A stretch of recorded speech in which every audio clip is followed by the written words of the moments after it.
Olá! A nossa conversa de hoje é sobre mediativismo. Você já ouviu falar? Sabe o que é? Então, para nos explicar sobre esse e demais detalhes sobre o tema, nós convidamos Jader Damasceno. Jader, ele é jornalista, é especialista em telejornalismo e convergência de mídias, é mestre do programa de pós-graduação em comunicação social pela Universidade Federal do Piauí.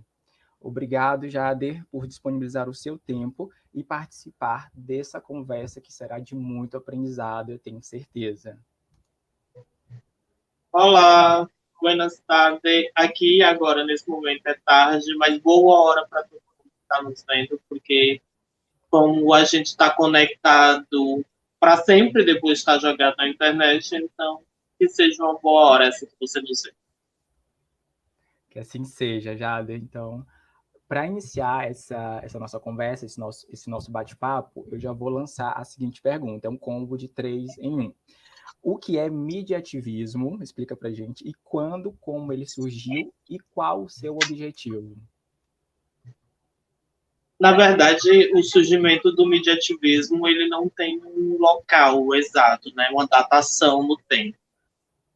Mas a gente já tem vestígios e historiografia e pesquisas também desde o início do surgimento no rádio, até porque quando a gente já tinha os panfletos, por exemplo, se a gente fosse pensar o mediativismo como a gente concebe hoje, o panfleto da Idade Média talvez já seja um mediativismo, quando a gente tinha um panfleto comercial, né, que já estava pensando em gerar lucro, ou para as empresas que estavam começando a surgir de comunicação, né, os primeiros embriões da comunicação, ou para algum tipo de comércio local. Aí a gente já pode imaginar que qualquer outra carta que não fosse direcionada à comunicação corriqueira e à produção de capital poderia ser uma intervenção artística. Então, através de alguma mídia. Eu até comento, e aí fica para todo mundo que está em casa, que tem o nosso áudio no Spotify, né, que é um programa do Ecoar também, que eu faço essa observação quando eu boto o Boaventura falando que o mediativismo parece uma coisa jovem, mas nem é. Aí a gente vai tendo o mediativista e o mediativismo se renovando conforme a necessidade do seu tempo e as técnicas do seu tempo. A gente vê hoje muito mediativista produzindo na internet. Eu sou um deles. Mas não necessariamente foi assim. Tem a mídia ativista produzida na TV, na publicidade, durante o período de vanguarda, durante os anos 60, 70. Então, ser mediativista faz o mediativismo. E a gente vai usando a técnica e a necessidade do nosso tempo para a produção de sentido.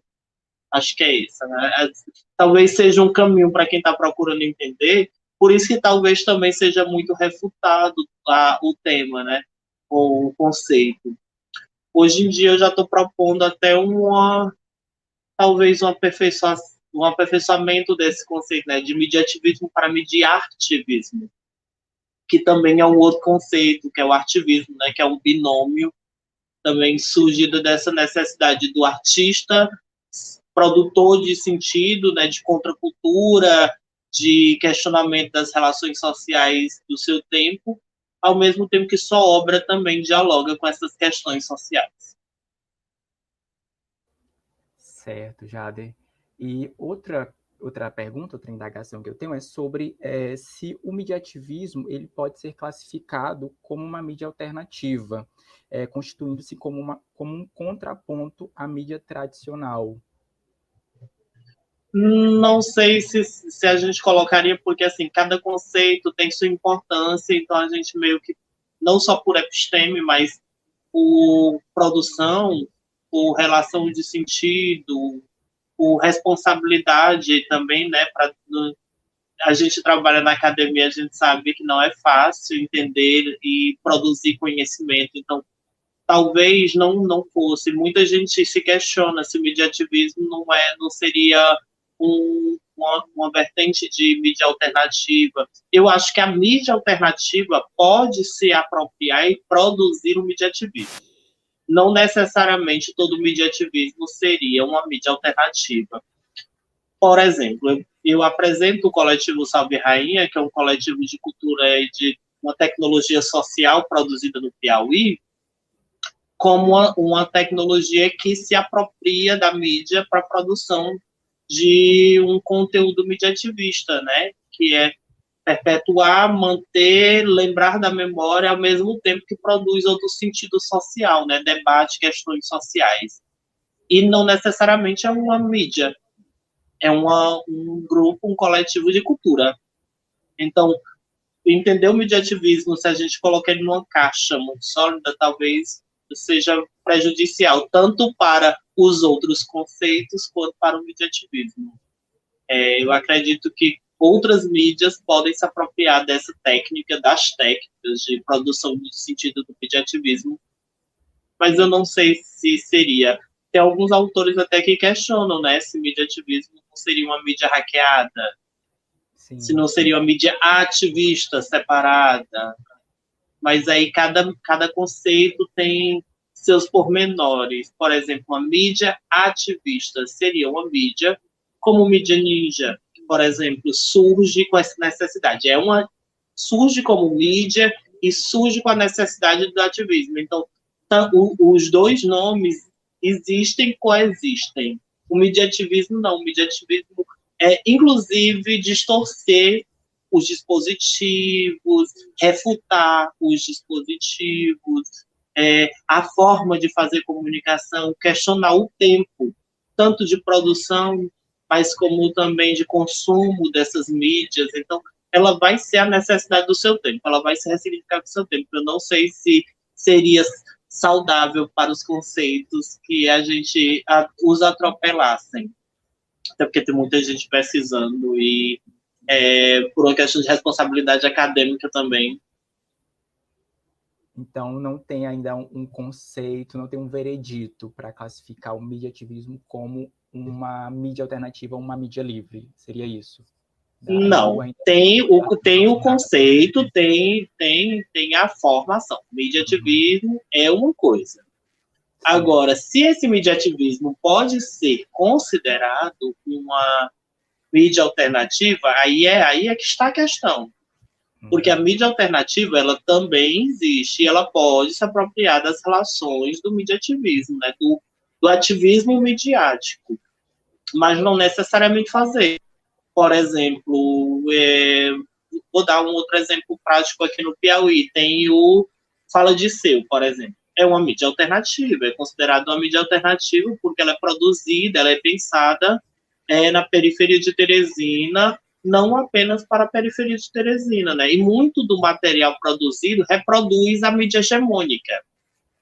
Então, esse fato de ser produzido na periferia, de ser considerado uma mídia alternativa, não necessariamente faz uma mídia ativista. Porque se ela está reproduzindo parte do modelo de produzir e do modelo de consumir da mídia tradicional, talvez não seja ativista, seja só uma mídia de notícia.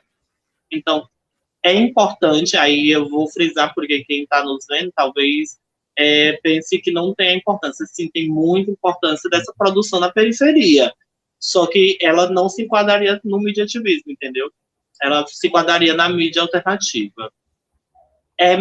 É engraçado como elas andam paralelas, mas elas muitas vezes não se encontram. Eu acho que tem muito sobre a questão da necessidade de quem produz.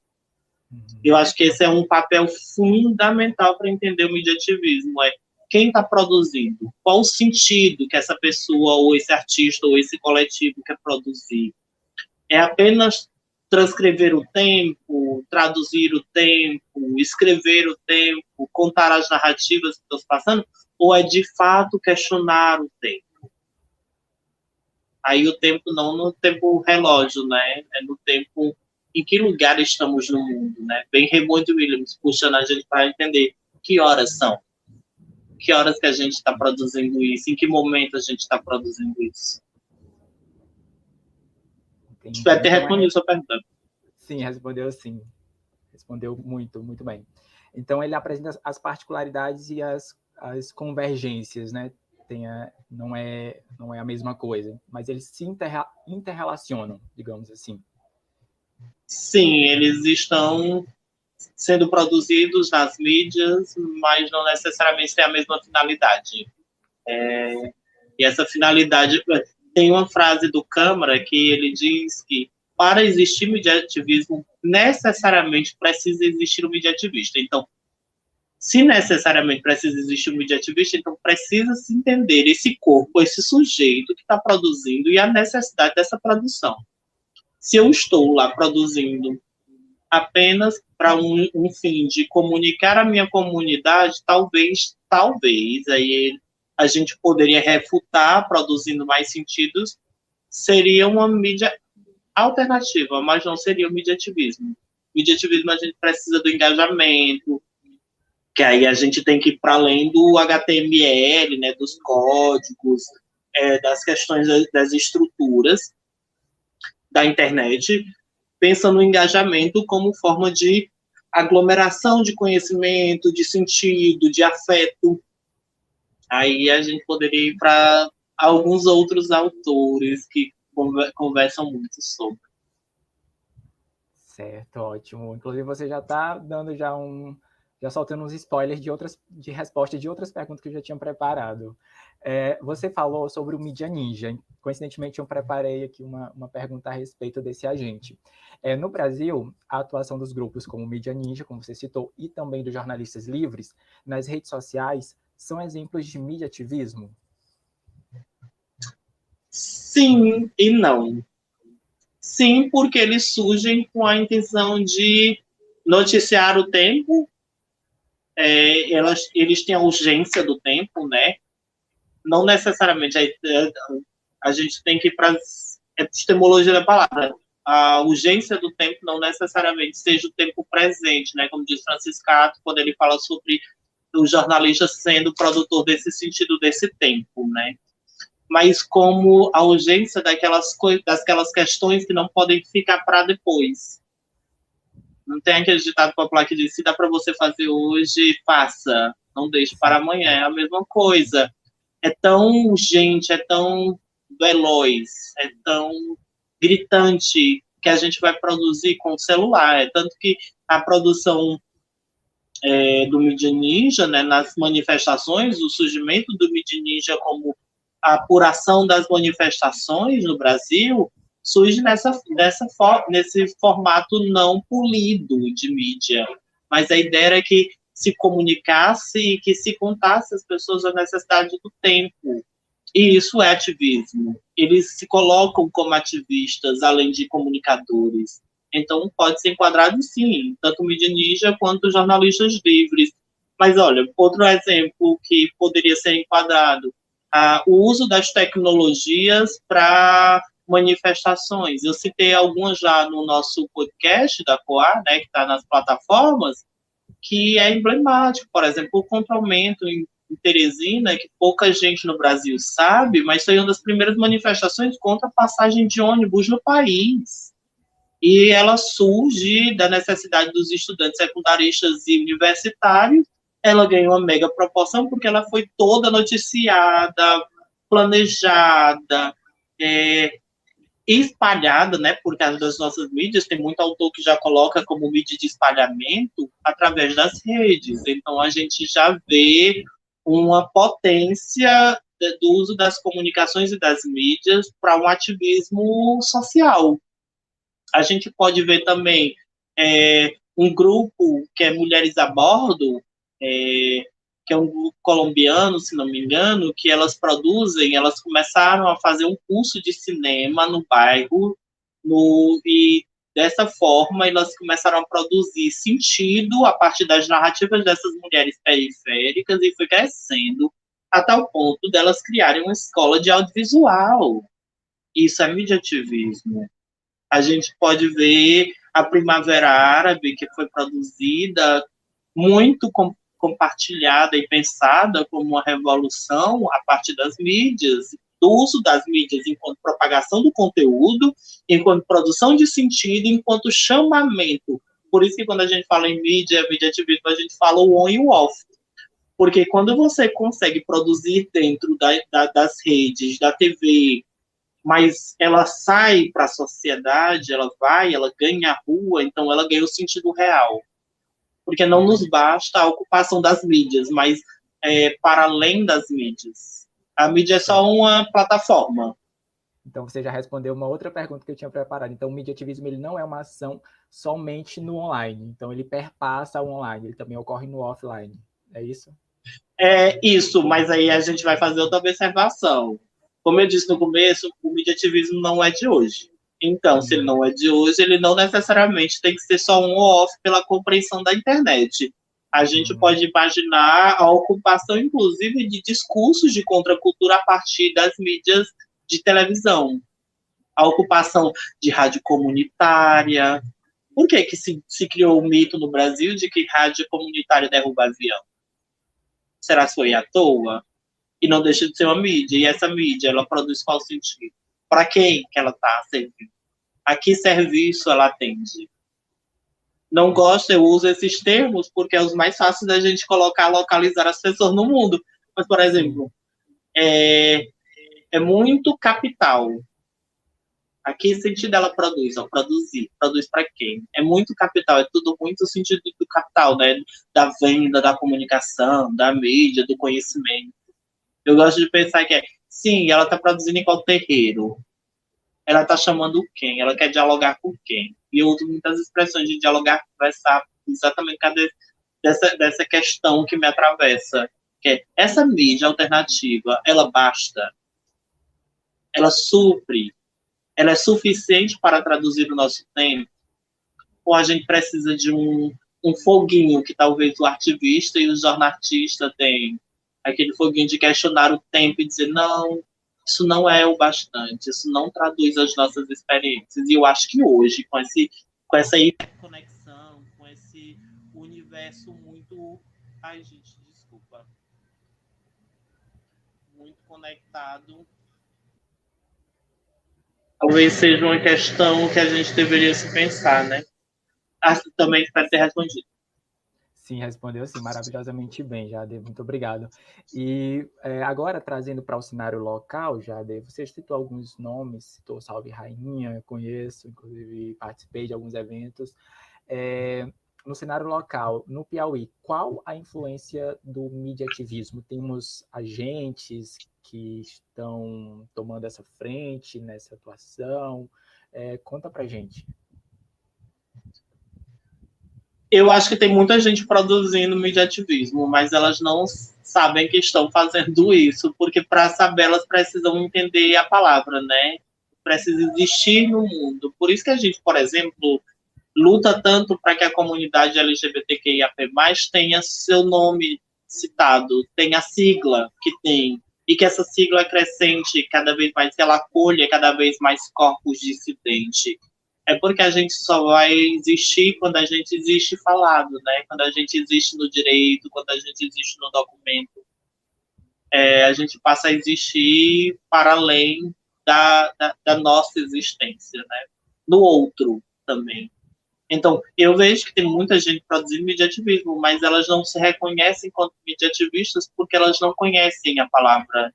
Então, elas são artistas que dialogam com a mídia, que dialogam com as plataformas, que produzem nelas, mas também produzem fora delas. Mas é uma linguagem ainda muito distante, é muito tímida. Eu vejo mais gente sendo mídia ativista. Então, porque já puxa mais para o lado dos artistas que reivindicam esse espaço como produção de sentido, né? De produção artística. Então, a gente tem muitos artivistas, inclusive que se colocam, se posicionam enquanto tal. Mas sobre o mediativismo como uma questão muito produzida no Piauí, eu ainda acho muito discreto, acho muito tímido. Eu gostaria de ver mais gente produzindo coisa na mídia, sabe? Eu vejo fora, eu tenho muitos colegas fora que estão fazendo esse corre, mas dentro do Piauí eles produzem, mas não se reivindicam como tal, que também é legítimo e não desmerece nem a produção deles, o trabalho deles, nem tão pouco o conceito, a ideia de ser mídia ativista. Mas, assim, a gente poderia citar nomes que produzem na mídia e fora da mídia, como, por exemplo, tem gente produzindo a Sayara, que é Elielson Sayara, é uma pessoa que, que está produzindo um saber cultural incrível de reivindicação de outras formas de existência e de corpos, né, de gênero. E ela produziu uma websérie, antes mesmo da gente começar a discutir sobre websérie. E a websérie dela foi premiada e ganhou o Itaú Cultural, por exemplo, enquanto ela está discutindo as relações dela com a família, dela com o próprio corpo e dela com o mundo, né? Então, tem 3 questões levantadas e 3 questões muito importantes. Isso é mediativismo. Ela está produzindo na mídia de uma forma até muitas vezes caseira e está produzindo, mas aí a gente poderia citar outros corres que estão aí nesse rolê, né, do mediativismo, como o Coletivo Salve Rainha, o Ocuparte, o Estouradas, que é um lugar, uma espécie de espaço físico desses processos de transcultura, né, dessa cultura em trânsito, dessas culturas híbridas que se atravessam e que de vez em quando recorrem às mídias para essa produção também de sentido. Tem eu, enquanto um produtor, enquanto um pesquisador que estou produzindo fora das mídias, dentro das mídias e na academia. E estou pensando num diálogo maior, né? O Ocuparte com a Lu Rebordosa, que ela é uma das pessoas que se reivindica enquanto ativista, né, no Piauí, que tem essa produção espacial urbana muito forte e dialoga, por exemplo, com Lagoas do Norte para Quem, que é um movimento muito forte no Piauí sobre as questões de moradia urbana, né, dessa gentrificação dos espaços, e eles utilizam uma das plataformas que eles reivindicaram foi a internet para a produção de um museu online sobre essa produção, sobre esse conhecimento desse local em Teresina, né, que é Lagoa do Norte, que está sendo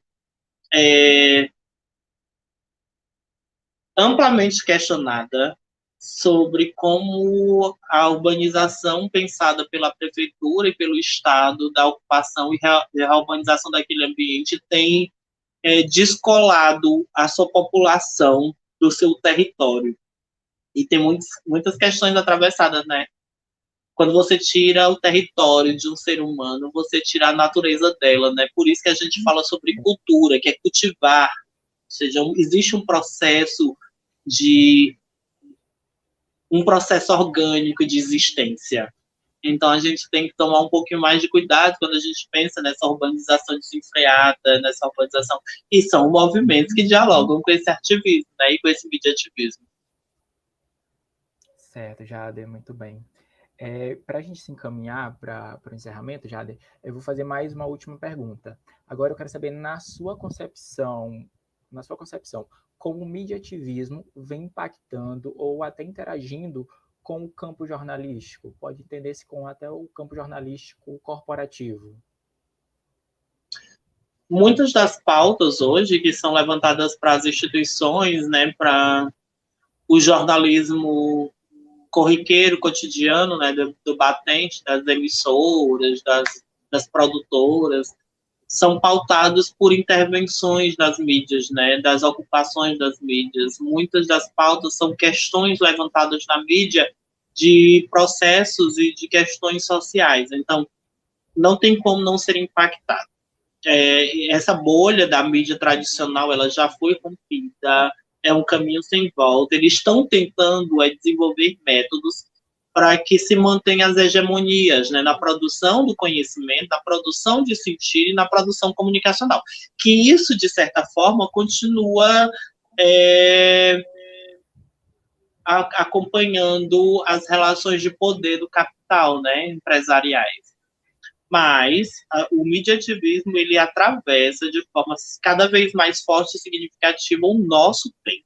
A gente tem visto agora umas questões muito fortes, por exemplo, durante esse período eleitoral que a gente está passando e também na pandemia, que nos ajudou a compreender o tempo, mas também pensar nossas relações. Eu cito também no podcast o Projetemos, que é um coletivo de projeção que dividiu arte, de videomaker, de produtores do audiovisual que projetam nos prédios, que podem ser prédios públicos ou pontos turísticos, questões do nosso tempo, né?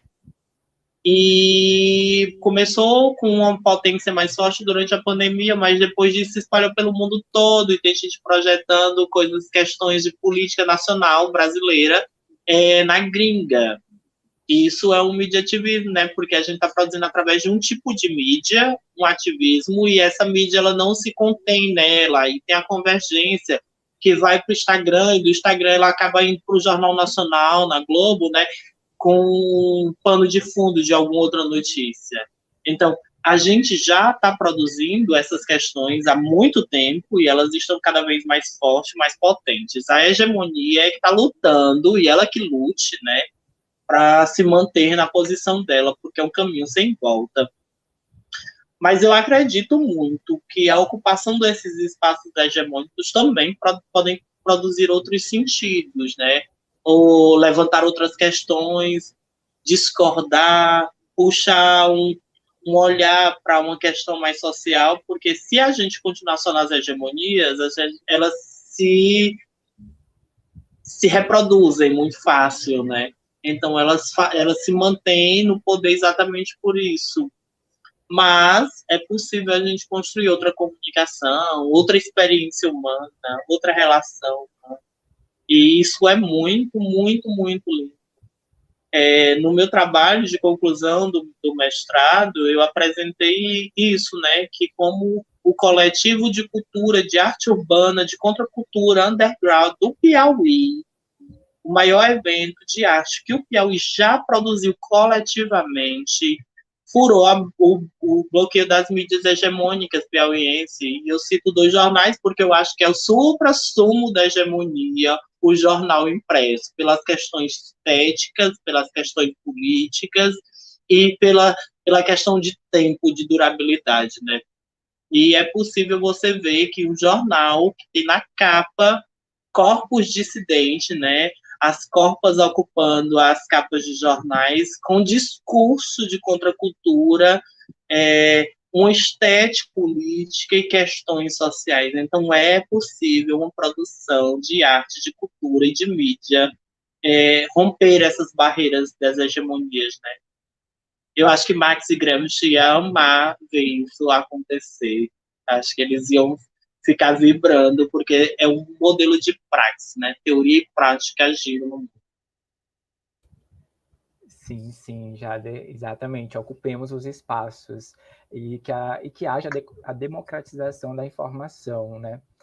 Realmente Acho que da sobre comunicação, da informação e das mídias, né? Que a gente tem que começar a levar isso mais sério, porque a gente viu o que acontece. Por exemplo, a Marta, que é uma das idealizadoras, né, da COA, levanta essa questão quando produz um trabalho onde fake news mata. E a gente viu a potência da mídia. A gente tem visto como a estética bolsonarista, né? Porque a crise do Brasil não é só uma crise política, mas é uma crise estética e semântica, linguística. Então, a gente tem que levar essas nuances de sentido mais sutis, como a Maria Paulina até levanta, e o Sodré também, para um outro campo, com mais responsabilidade. Porque não nos basta, não nos é suficiente pedaços da mídia ou pedaços da comunicação. A gente quer ter direito e voz a poder produzir sentido e poder questionar o sentido que está sendo produzido para que outros corpos não venham ficar pelo meio do caminho, né? Que essa violência cesse. Exatamente, esse é o desejo. Então, Jader, encerramos por aqui nosso bate-papo, esse delicioso momento de aprendizado aqui. Espero que as pessoas que estarão nos assistindo possam se interessar mais pelo tema, buscar mais conhecer sobre. Inclusive, nós temos um podcast, como o Jader citou durante a nossa conversa, sobre mídia ativismo lá no nosso podcast, disponível no Spotify, que é o podcast ECOA. Vamos deixar aqui na descrição já disponível para o link, para que você clique e já vá direto lá para ouvir e aprender mais sobre o assunto. Então, Jade, mais uma vez, muito obrigado em nome da equipe da Coa por disponibilizar o seu tempo e estar aqui nessa tarde com a gente. Obrigado, eu que fico grato. Eu gosto de espaços onde a gente pode pensar outra sociedade. Eu acredito que é possível outra sociedade, outra comunicação. Não vai ser fácil, mas é possível. Aí essa questão que a gente está levantando aqui sobre mediativismo, ativismo, políticas públicas, políticas culturais, políticas de comunicação, não precisa terminar aqui. Qualquer coisa corre lá para as redes sociais da Coa, e a gente vai continuando batendo esse papo, pensando esse movimento de outra forma. Isso mesmo, exatamente. Então, até a próxima, pessoal. Tchau, tchau.